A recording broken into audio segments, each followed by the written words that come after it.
Philip Galinsky from Samba New York here, and in this lesson, I'll be teaching you two additional typical variations that you can play on the surdo in a small group samba context, such as a roda de samba or a samba or pagode band.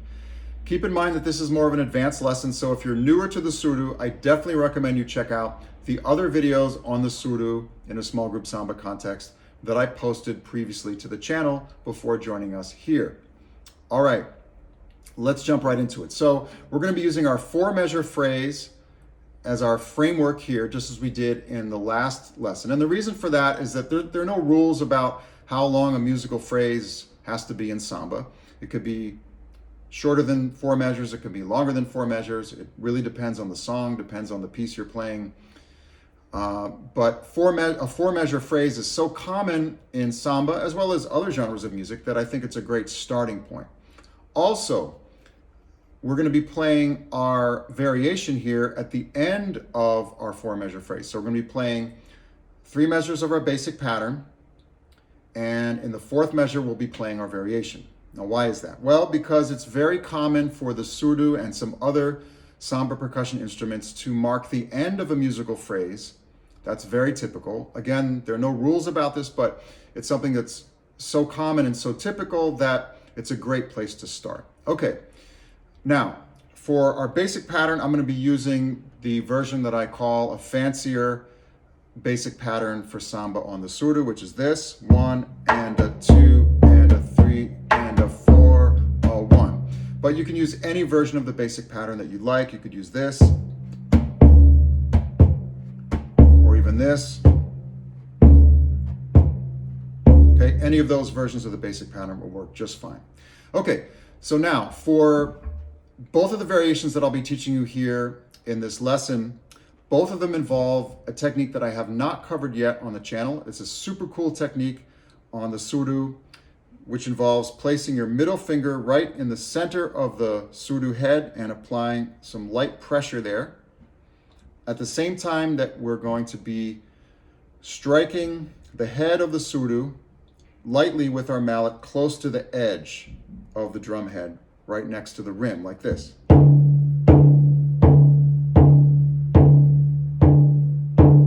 Okay, do you hear how we're getting a distinct note or pitch? Okay, let's compare that to our open tone. Okay, so our open tone is this pitch. And our raised pitch is this one.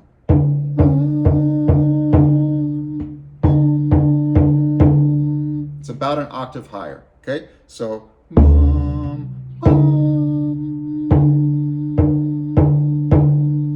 okay, you might need to experiment with how much tension you apply with your finger to get the pitch that you want, and also where you strike the head along the rim here. So,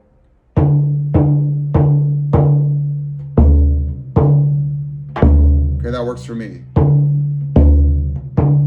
So you may need to just experiment with it, you know, before you start applying it. Just experiment with doing this. And the reason why we're getting a higher pitch here is because whenever we tension the head, we're effectively raising the pitch. And if also, check this out, if we try to strike the drum close to where we're tensioning it, we get a very dead sound.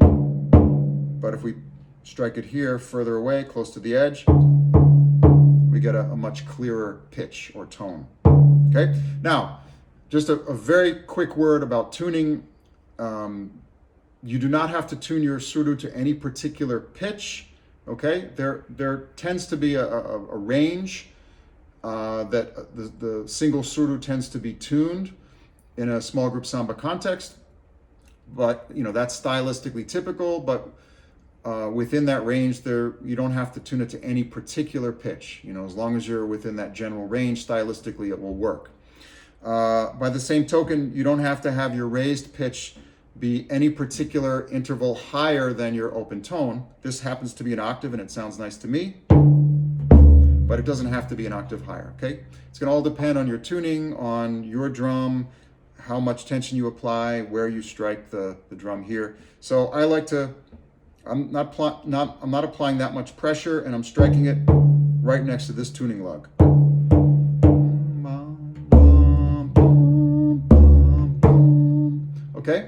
So there you have it. Let's get started with our first variation. Variation number one is going to be very simple. On beat one, we're going to be placing our finger on the head, the and of one, our raised pitch, and two, our open tone. Then we'll repeat. Beat three, finger, and of three, raised pitch, beat four, open tone. So the whole variation is going to be 1 and 2, 3 and 4. That's it. Again, 1 and 2, 3 and 4. Okay? Let's put it into context. 3 measures of our basic pattern, and we'll do our variation, what we're calling variation 1 here in this video. Actually, we can call it variation 3 because I already taught you 2 previous variations. So this could be called variation 3. And the next one will be 4. All right, so let's do what we're calling variation 3. 3 E and a 4 E and a 1. 2. 3. 4. Again, 1. 2. 3, 4. Okay, if you notice, I'm not playing that hard. Okay, I'm not playing that hard. Very often in a small group samba context, the surdo would be mic'd, it would be amplified. But even if it's not amplified, generally in this context, you're not going to be playing the surdo that loud like you would. You generally would be playing louder in a bateria than you would in a small group samba context. In any case, let's play this variation at a faster tempo. 1, 2, 3, 4, and 1, 2, 3, 4. 1, 2, 3, 4. Okay, let's move on to our next variation. It's our second one here, but we can call it variation number 4 if we're going in our sequence here. Now this one's going to be a little more complicated. We're going to go 1, 2, 3, 4, 2, 2, 3, 4, 3, 2, 3, 4, 4, 2, 3. Okay, so we go 2 beats into our 4th measure with the basic pattern. So we go 1 and a 2 and then we go for our variations. It's going to be just 2 beats long.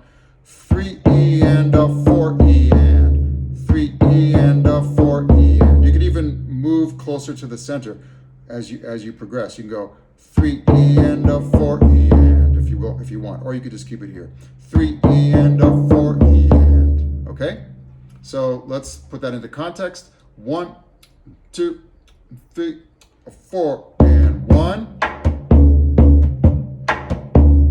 2,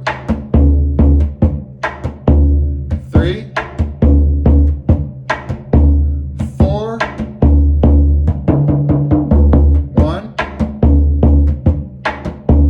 2, 3, 4.